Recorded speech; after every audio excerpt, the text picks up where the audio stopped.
आज हम टेंस के बारे में पढ़ेंगे। टेंस की हिंदी है काल या समय। 3 प्रकार के होते हैं। फर्स्ट है present tense, second past tense और थर्ड है फ्यूचर टेंस। प्रेजेंट टेंस की हिंदी है वर्तमान काल, पास्ट टेंस की हिंदी है भूतकाल और फ्यूचर टेंस की हिंदी है भविष्य काल। प्रत्येक टेंस के 4 भाग होते हैं। इंडेफिनिट, इसकी हिंदी है अनिश्चित। कॉन्टिन्यूअस, इसकी हिंदी है अनवरत। और थर्ड है परफेक्ट, इसकी हिंदी है पूर्ण। और फोर्थ है परफेक्ट कॉन्टिन्यूअस, पूर्ण अनवरत। सबसे पहले मैं प्रेजेंट टेंस के बारे में थोड़ा बताना चाहूंगा कि प्रेजेंट टेंस जो है किसे कहते हैं। प्रेजेंट टेंस जो वर्तमान में हमारे सामने चल रहा है, इसका मतलब कि जो हमारी आंखों से दिखाई देता है वह वर्तमान है।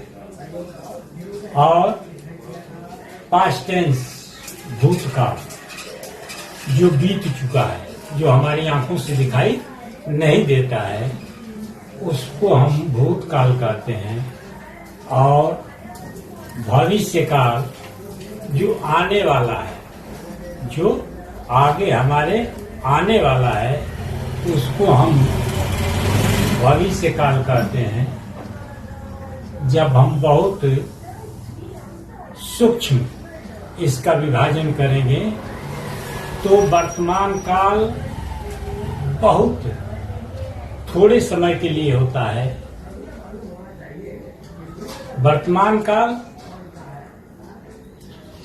जो हम बोल रहे हैं वह हमारे बोलने के साथ ही वह वर्ड तुरंत जो है पास्ट टेंस हो जा रहा है। और जो हम अभी बोलने वाले हैं वह फ्यूचर है। इसका मतलब कि प्रेजेंट टेंस का समय बहुत सूक्ष्म होता है।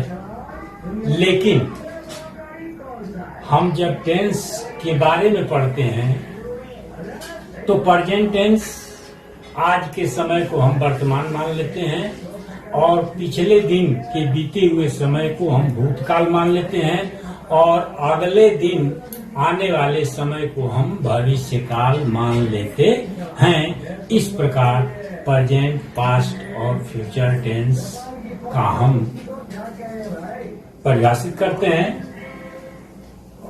प्रत्येक टेंस के 4 भाग होते हैं।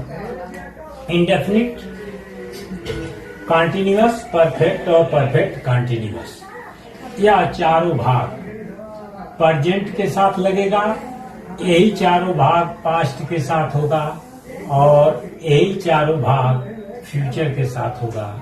इस प्रकार प्रत्येक टेंस में 4-4 भाग हुए और कुल मिलाकर के 12 टेंस हुए।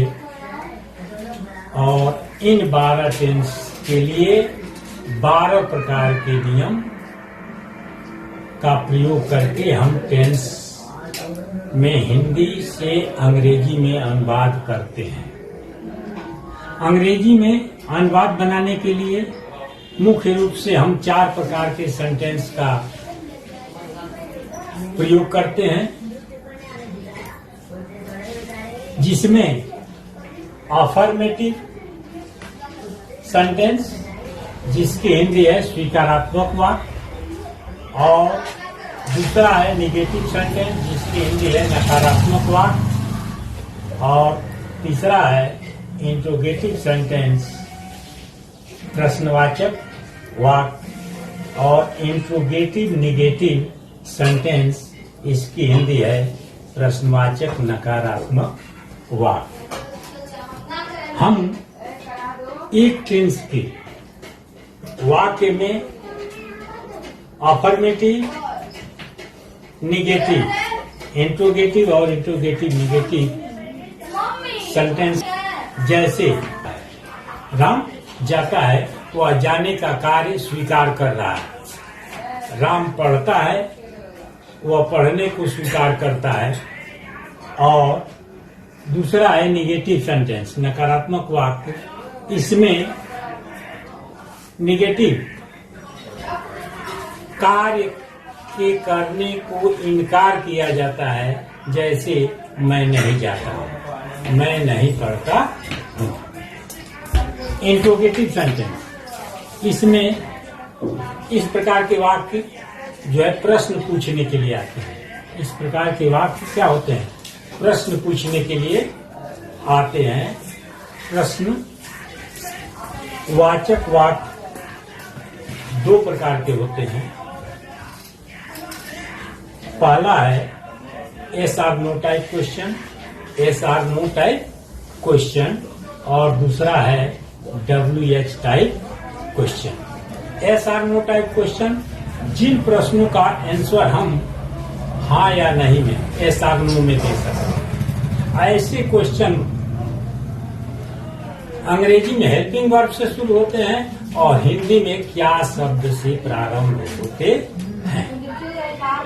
और WH टाइप क्वेश्चन, जिसको हम कहते हैं डिस्क्रिप्टिव, वर्णन करके। ऐसे प्रश्नों का हम आंसर हम वर्णन करके देते हैं। जैसे तुम कहाँ रहते हो, तुम कहाँ रहते हो, तो इसका हम आंसर एस आर नो में नहीं दे सकते। इसको हमको पूरा डिटेल बताना पड़ेगा कि हम कहाँ रहते हैं। या WH टाइप क्वेश्चन माने क्वेश्चन वर्ड से शुरू होता है। ऐसे प्रश्नवाचक शब्द वाक्य के बीच में आते हैं, वाक्य के बीच में आते हैं। हिंदी वाक्य में क्या से प्रारंभ होता है? वह एस आर नो टाइप, क्या तुम पढ़ते हो, इसका हम आंसर जब देना चाहेंगे तो यह दे देंगे कि हाँ या नहीं। लेकिन हम जब यही पूछ दें कि तुम क्या पढ़ते हो, तो इसका एस आर नो में नहीं होगा। वही क्या शब्द उठ करके बीच में चला गया है, तो इसका आंसर आपको डिस्क्रिप्टिव वर्णन करके देना पड़ेगा कि हम अंग्रेजी पढ़ते हैं, चाहे हिंदी पढ़ते हैं, चाहे मैथ पढ़ते हैं। इस प्रकार हम वाक्य का प्रयोग करते हैं। इंट्रोगेटिव निगेटिव शब्द, ऐसे वाक्य जिसमें प्रश्नवाचक शब्द भी होगा और नकारात्मक शब्द भी होगा।